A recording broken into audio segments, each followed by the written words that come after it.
Yan na, magluluto kita yung pasit bihon nga may sardinas low budget edition. Go!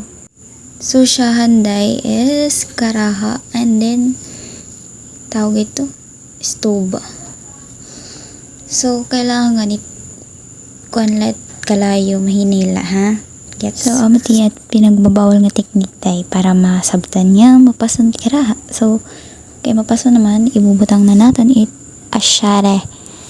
Tapos, i-spread la ito ni Muhiyaday. Ay, wala pa yan na kuan na kontentong ibot niyan pagod.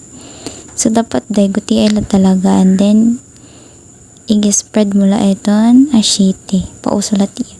Tapos, ibutang na natin ang mga aromatics. So, gintampo ko na latiya. Kaya di naman mag-aaway. Char. Bitaw, mo kita magluto. Maipagbuot.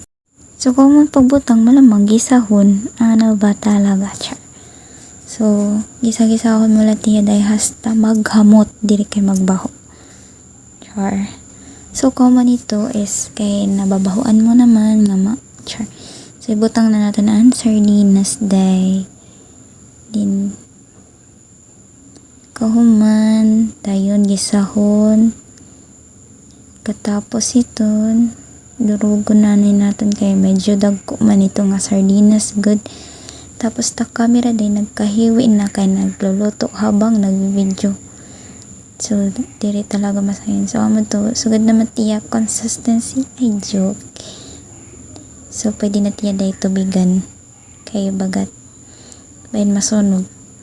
So on kanan lata la nakimbot ngin hin tubig day bali duha tiya ka kuan kabutang hin tubig gamit ito nga latahin sardinas.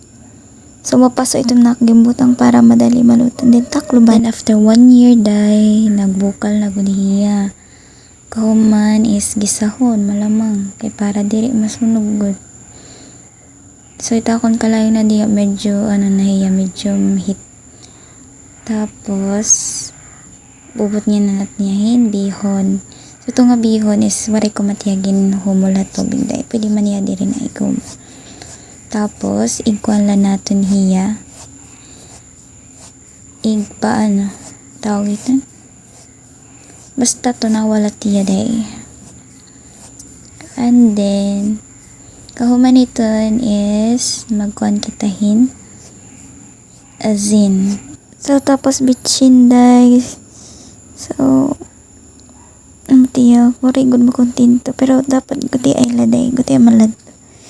So, i-spread na natin aton mga pampalasa.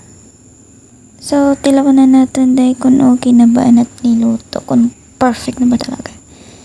So, ang malad today. Common is takluban utro and then kog bukal na. Okay na yun day and thank you for watching. Bye-bye!